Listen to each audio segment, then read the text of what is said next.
might work for you. I can't believe we have two pileated woodpeckers right in our driveway. And I don't know what they're doing, but whatever they're fascinated with, they keep going up and down, up and down. Oops.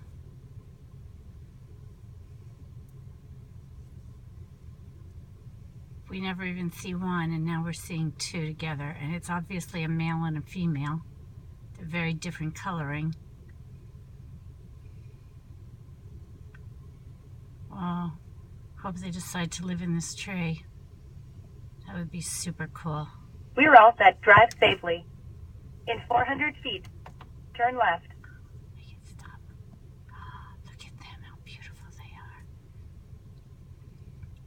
They're enormous. I have a feeling we're not going anywhere today. We're just going to sit at this tree.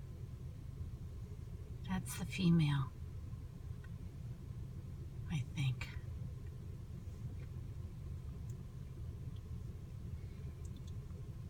And I think that's the male on the lower end, but I could be totally wrong about that. Oh.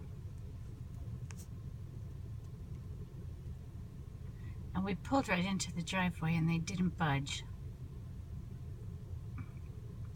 So whatever's in that tree is super compelling.